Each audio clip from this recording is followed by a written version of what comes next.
What's going on, everybody? Welcome back to another edition of Hurricanes Unfiltered, powered by Come On Now, the podcast. I'm your host, Rudy Rodriguez Show. Mod, hit that like button and subscribe to the channel. Ring that bell, leave your comments, man. I'm going to jump right into this video. But before we do, shout out to the sponsor of our show, Natalie Lopez, attorney at law. When life hits hard, the law firm of Natalie Lopez hits back harder. Practicing the areas of criminal defense and family law. You can be reached at 954-888-8833. That's 954-888-8833. You can reach out to her today. Also on Instagram at nat.guilty. That's nat.guilty. Natalie, I appreciate your continued support of our show. She will fight for you, cover the entire state of Florida. So give her a call today. Let's jump in on the video here, man. Appreciate everyone jumping on board tonight on the live session. We had our biggest live that we've ever had for a Hurricanes Unfiltered live on Monday night. We do that every Monday night, 9 p.m. Today we went for about 2 hours. Had a good old time. I mean, we had upwards of 132 people in the room. I think that was the cap that I saw. 132 people. That was almost probably about 50 more than the most I've ever had. So it was really exciting to see. I greatly appreciate everyone jumping on board. A couple of my fraternity brothers were in the room as well, which was pretty dope. So I love that, man. I thank everybody. It's just it's a great community to be a part of, and having everyone on that hurricane train, man. I talked about this a little bit on the video on the live, which was the schedule this year. It got dropped today. I mean, God, the 2026 schedule just got dropped today, and I gotta tell you, man, this schedule,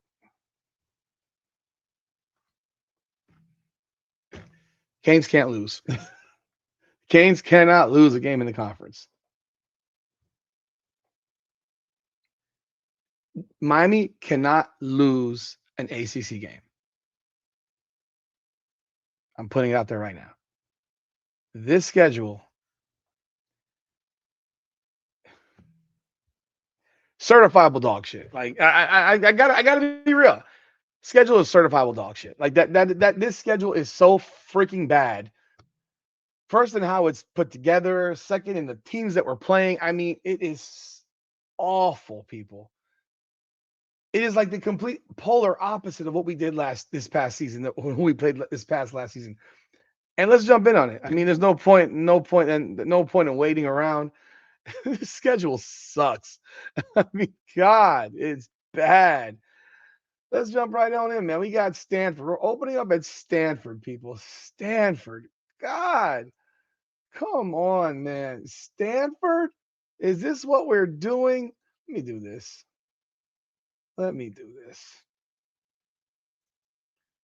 I am so aggravated about this schedule. Because there's a number of reasons. And one of the reasons I'm going to share with you is the fact that, look, end of the day, we get no benefit of the doubt. So it's hit a point where the ACC just gets a complete shitbird sandwich.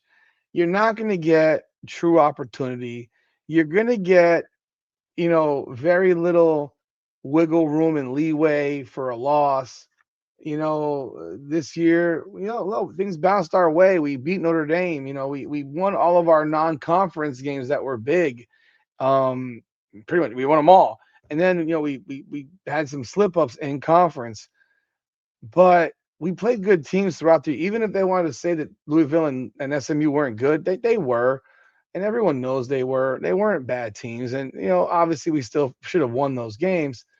But we had Florida, we had Florida State, and of course we had Notre Dame, and we had South Florida on our schedule. But this shit, folks, oh Lord have mercy, people. This schedule, let's jump in. We open at Stanford on September 4th. That's a Friday night. Starting on a Friday night, and then we play the week after against FAMU, our home opener, on a Thursday night. And then we have a Friday night game on the road at Wake Forest. Now, Wake Forest was pretty decent this year. I don't have any idea what they got coming back. I'll be real. I have no idea what they got coming back next season. But they were pretty decent this season. So we're going on the road, and I mean, we should win that game, but you never know. It's they were good enough this year, but they weren't good enough to beat Duke. So again, not anything crazy. Central Michigan at home. Now we finally play on a Saturday. So we go Friday, Thursday, Friday. Who made this schedule? Why would you agree to this? There's got to be some control over your scheduling and the day of the week that it takes place. I can't imagine that they can just throw out whatever they want and let shit hit on, whatever it is, land on the wall. But start up on Thursday, Friday. Then you got Central Michigan at home. And then you get into the core of the schedule. You got Clemson on the road, October 3rd.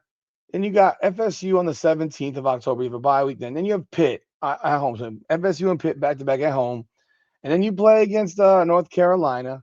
North Carolina will be on the road. Now, UNC has always been a headache for us playing up there, but until Bill Belichick gets rid of his 24-year-old girlfriend, 25-year-old girlfriend, that's not a game that I'm really all that worried about. Then we have to go to Notre Dame, and that game is up at Notre Dame on November 7th. That is the toughest game on the schedule. Let's just be real. That's the toughest game on the schedule.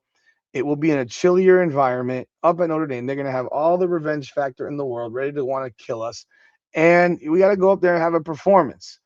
But you look at the games before that, we cannot have a slip up. Like, we cannot lose one of these conference games. You can't, because that Notre Dame game has so much value to it that if we don't win that game, our only protection would be that we go 8-0 in the sorry 9-0 in conference, because we have 9 conference games. We open up with the conference game at Stanford away, conference, Clemson on the road. Clemson is Clemson no matter what. I mean, whether Dabo Swinney's a crybaby or not, they're always tough on their home field. And I mean, I don't think they're going to be a great team this year, but they could be better. I think they'll be better than 7-6. So you got to win at Clemson. That's a tough place to play. Then after Notre Dame, you got Duke at home, Virginia Tech at home, and Boston College at home. Duke is going to stink. Like, they just lost their QB and their best wide receiver, or they're going to lose their QB and their best wide receiver. Tech is James Franklin. I don't expect much from Virginia Tech. Like, this guy is an expert at losing big games. And then you finish up against Boston College, who's terrible. The problem that exists with the schedule like this is that, again, you have no leeway, number one. But beyond that, you get no benefit of the doubt, because the national media will never give Miami benefit of the doubt. The national media will never give the ACC the benefit of the doubt. Something that came up in the chat tonight in the live stream was, well, I think that I think Miami winning, has given the ACC more respect. And I would sit here and tell you this, the complete opposite. That's not true. And I said that in the live stream. Last year, there were 3 ACC teams ranked in the top 25 when the season started. This year, and after week 1, we had 4, because Florida State beat Alabama. This year, the projections have the ACC having only 2 ranked teams to start the season. I went through a couple of the major pundits, JD Pickell and Josh Pate, and both of them have Miami top 10. Pickell has Miami at 5. I think Pate had Miami at 9, which I think is a bit low personally. I think he'll raise it once Mensa and Cooper Barkett are confirmed to come to Miami. But the only other team ranked in either one of those guys' rankings was Georgia Tech, and the other one was Virginia Tech. Pate had Virginia Tech, and Pickell had Georgia Tech. There's nobody else in the ACC. So this, even after having a team from the ACC go to the national championship game, the conference is still getting zero respect nationally. But yet you're gonna see 10 SEC teams ranked, despite going 2-9 in bowl games, despite going 1-4 in the college football playoff. The only win being, I'm sorry, 2-4 in the college football playoff. The 2 wins being one, actually 3. Okay. The only non-SEC opponent win. No, not only SEC opponent win in the playoff that wasn't over another SEC school was Ole Miss beating Tulane, because Alabama beat Oklahoma, Ole Miss beat Georgia, but the only win they had over someone that was in conference was out of conference was the Ole Miss Tulane win. Miami beat Texas A&M. Indiana crushes Alabama. And so they all lose, and then Miami beats Ole Miss. So the conference only had one non-SEC win in that playoff. and they got beat by two non-conference teams that were in Power Four conferences. So it's like they're going to get credit for not doing shit. And it's so annoying. And the Big Ten will get the same type of credit. They're going to get the credit again. It is ungodly irritating. And when you have a schedule like this, an unbalanced schedule, Miami doesn't play Georgia Tech. Miami doesn't play SMU. Miami doesn't play Virginia. These are three of the top 5 teams in the conference last year. Now we played Duke. Duke is going to be awful. They're going to be bad. We played Pitt. Don't know what they're going to look like. And then we got Clemson and Florida State, who were 7-6 and 5-7, and those are your next best teams. I mean, Wake Forest finished 9-4, but they were a 4-4 conference team. I mean, and again, they lost to Duke in a must-win, in a big game at the end of the season. It's annoying. It's annoying to have a schedule like Boston College, 2-10, 1-7 in conference.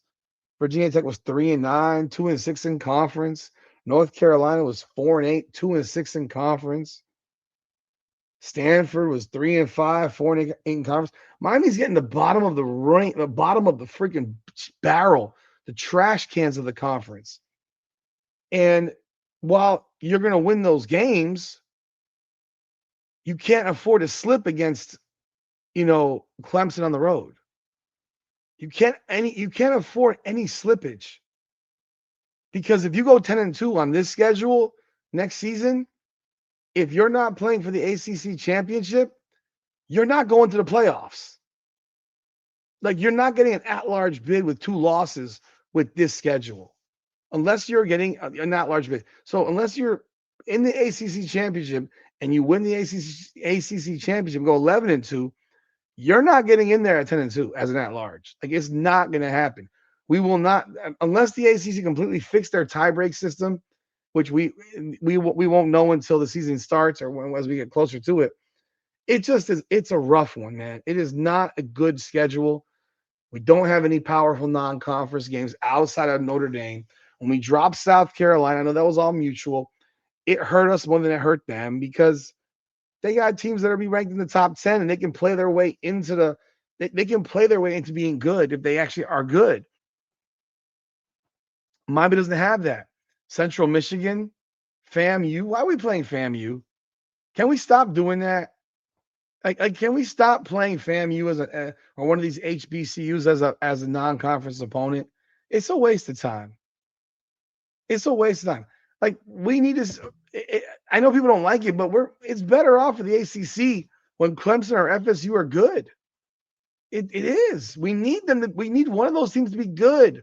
We need one of those teams to bring validity to our schedule and credibility to our schedule. Because this schedule, if Miami is not at least 11-1, it would be pretty embarrassing. And again, the one would be a road game at Notre Dame. Other than that, there's not a game on this schedule that Miami should be within 2 touchdowns in. Like, seriously, there's not one game on the schedule where Miami should have won by at least 2 touchdowns.